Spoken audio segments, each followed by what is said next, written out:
How to create a video on Camtasia. So open Camtasia, click on File, New Project. You will be able to click on Import Media.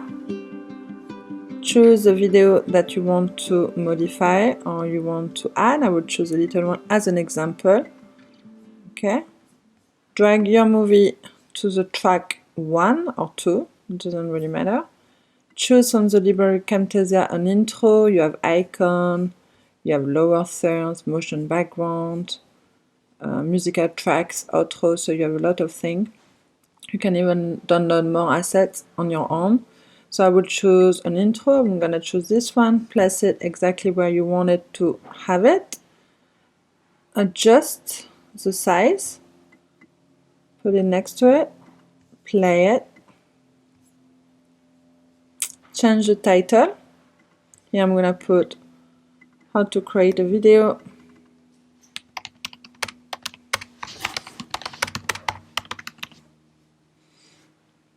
Go back to main timeline, click OK, that's good. You want to add a transition, go to transition, choose which is the one you want. So I'm gonna use this one, place it wherever you want it, and you see it's gonna appear right here.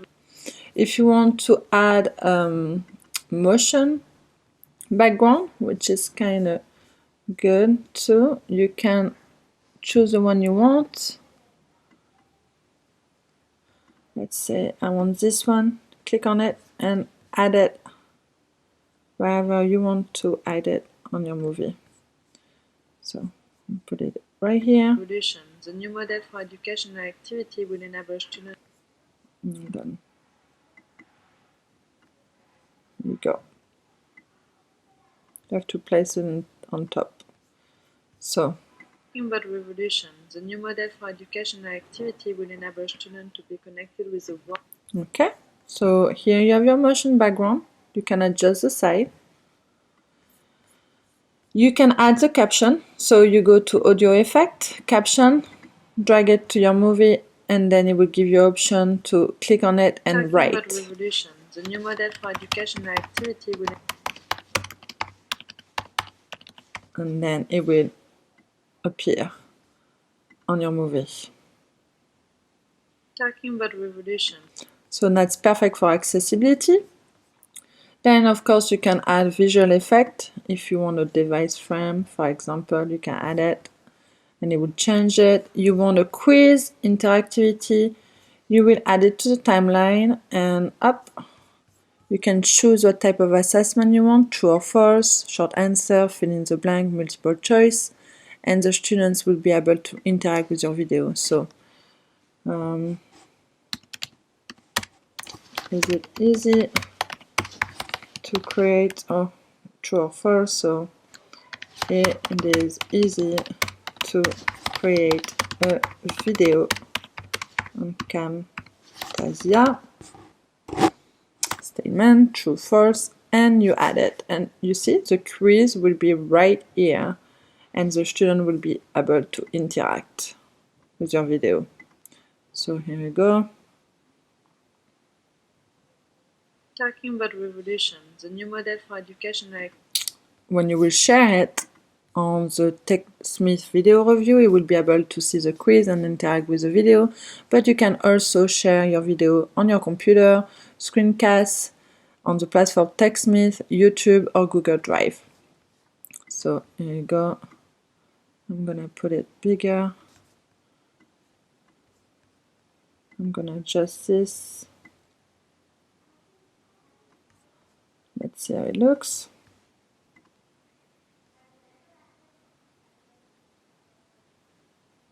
Talking about revolution, the new model for educational activity will enable students to be connected with the world and learn. Okay, so here you go. So of course you can add the cursor. You can also add all kind of behavior for your text, and you can of course record your screen, which I will show you a little later, but I am actually recording my screen right now and creating a project on Camtasia. So I hope you understand. Thank you. So while using Camtasia, you can import a file from something that you've already created, or you can do a live video, how we're doing now. And it's a way to kind of collaborate with your classmates or coworkers from a different location using different type of technology, but the same program. Exactly. And so if you want to write on your screen as you speak, you are able to write and explain as you speak on your screen. Awesome. Okay, so now that we have created our video in Camtasia, what we're gonna do is go ahead and upload it to YouTube.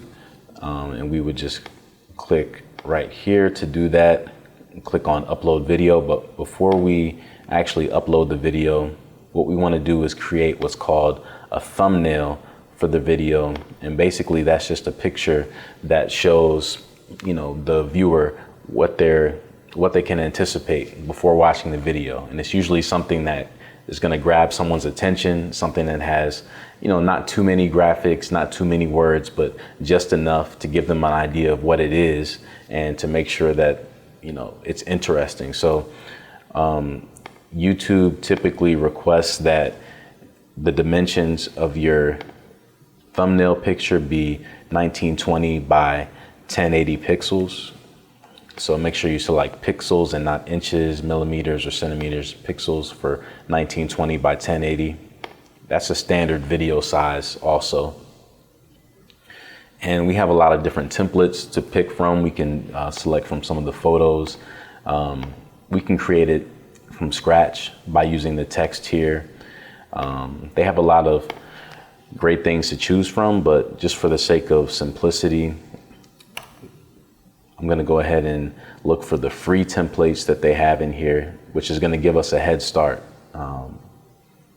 because, yeah, they do have a lot of great free options. Some of them are paid options. I think I like this one right here. So I'm going to go with this, and this is the main title. So I'm going to change this, create a video, change this bottom part using Camtasia. All right. And I think I'll make that a little bit bigger. Okay. I think that that's pretty much good to go.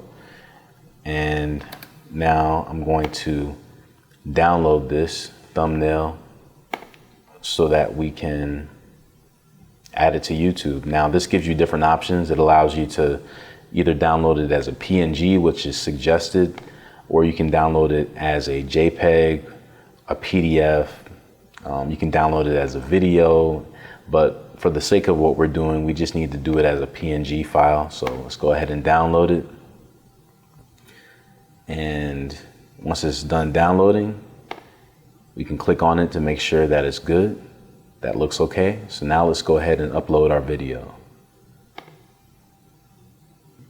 Okay. So now let's go over to YouTube. Again, we're going to just click on upload video here.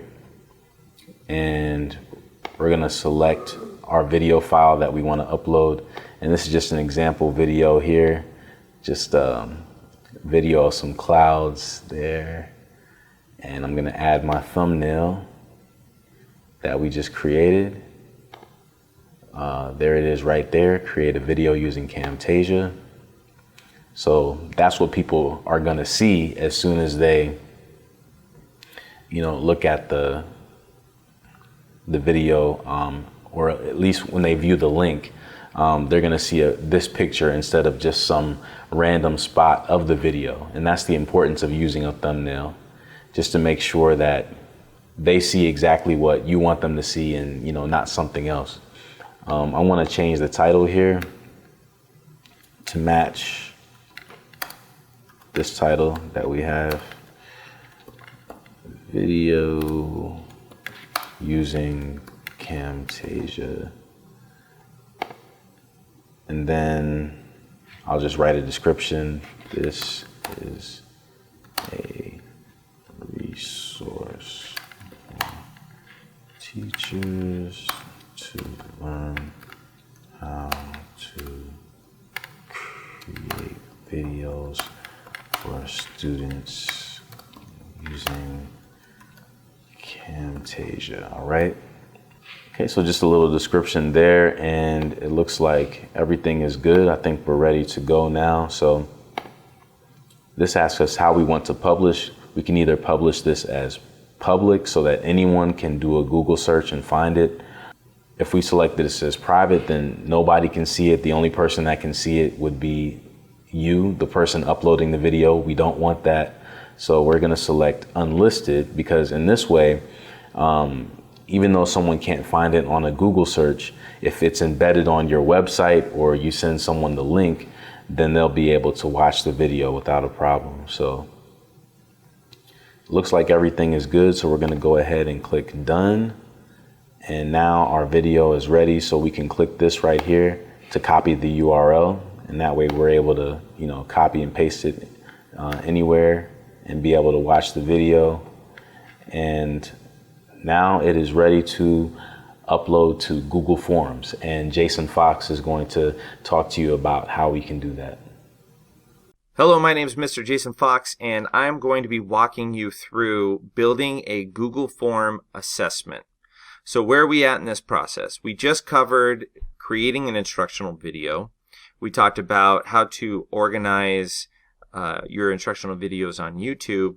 Now we're going to talk about disseminating those videos to your students and creating a system where you're going to receive some data of their understanding of what the content holds in the video. The way we're going to do this is using Google Forms. So what you need to do is open up your Google Drive. So two ways of doing it. You could either hit New and go down to Google Forms, or you can right click in an open space, More, and open up Google Forms. This is the initial view of what Forms has to offer. A couple things to just orientate ourselves. We have this window, which is going to help us add content to our form. And then we have this menu up here, which is the general menu of shaping what this Google form actually is. The first thing that we're going to do is to title our video.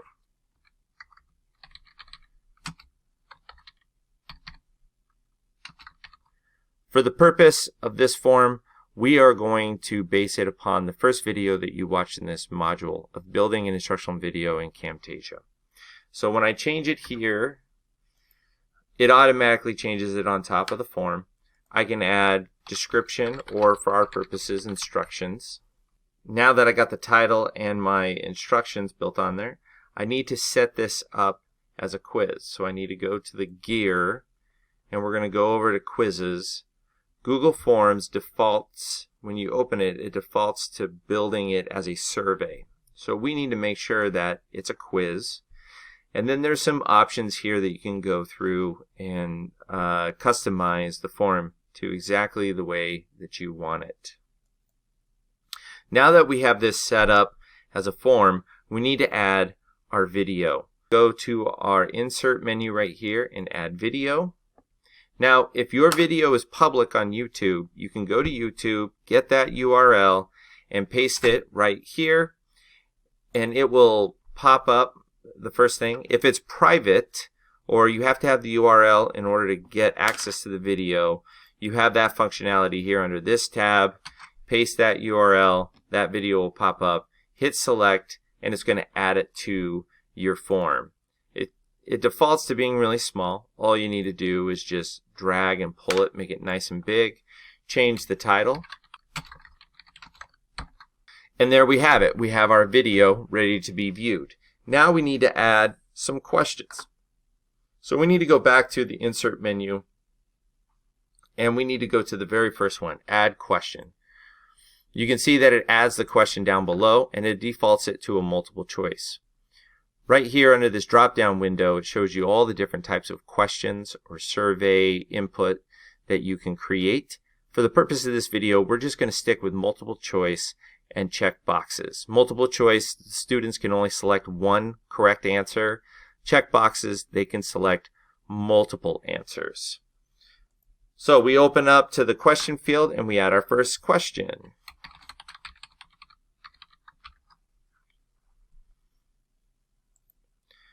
Now that I got my questions, this is going to be a multiple choice. There's only going to be one right answer. So I add my options. We're going to say media, and then we're going to say library,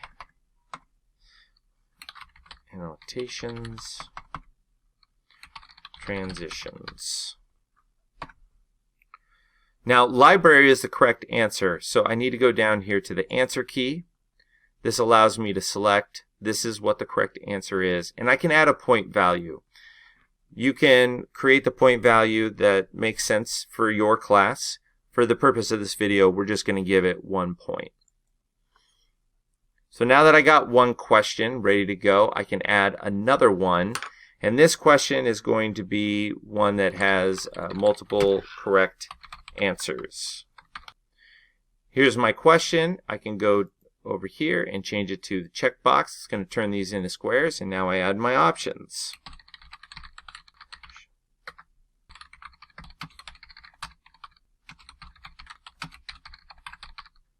Here's my answer. The one that is not correct is 3D video. You can add 3D text, but you cannot currently add 3D video in Camtasia. We go to our answer key and we collect all the correct answers and give it a point value. Now that we got all the elements in place, we can change the look of our Google form by going up to this color palette to customize the theme. You open this up, you can change the theme color to whatever you want. You can even pick it on a color wheel. And you can also change the banner on top. So installed in the program are a bunch of images that you can use for free. Let's go with this one. And notice when I select that one, it's going to update the theme colors to match what the banner that I selected. You can also download an image online and then drag and drop it here to customize it specific for your department. Now that we got our form looking really nice, we got to make sure that it actually works. So you can always go up here to the preview function, and what that's going to do is open up your form in a fillable version up here in a new tab. So we can scroll down, we can watch our video, and then we can start answering the questions. I highly recommend that you go through your own form and answer all the questions 5 or 6 times, so that way you can turn around and take a look at what that data looks like on your end. Submit another response, and then do it again. And this time maybe I pick some wrong answers. Now that we've taken the form 5 or 6 times, we can go ahead and close this tab. And you can look up here at the responses. This is what the data is going to look like to you on the flip end after your students take this quiz. So we can see all the names of the students. It's obviously just me this time. Frequently missed questions looks like this is the one that the students didn't really get. And here's the other data. So it looks like the majority of people got library correct. The majority of people understand that there's motion backgrounds and visual and audio effects. Perhaps there's some confusion regarding some of these other categories. So I can use this data when I transition into the in-classroom portion of the flipped classroom design to direct what sort of instructional interventions need to occur inside the classroom. You can also move from the summary to the individual questions. You're going to see the answers that everybody gave, or you can look at the individual forms and the students listed here. Now that we've taken a look at our Google form and it looks like it's going to serve us well, we can go up here and delete all the responses so it's a nice clean form ready to go, and we can get ready to send this off to our students. All we need to do is hit send. If we have a distro list already built in Google, we can paste it here, Or if we want to create a separate email, we can copy this link and paste it in our email. Or if you already have a website, or you're using Schoology or Blackboard, you can actually code it in to your website right here. I hope that helps, and I hope you're able to reap a lot of benefit and reward from utilizing this form of instruction with the flipped classroom design. Thank you.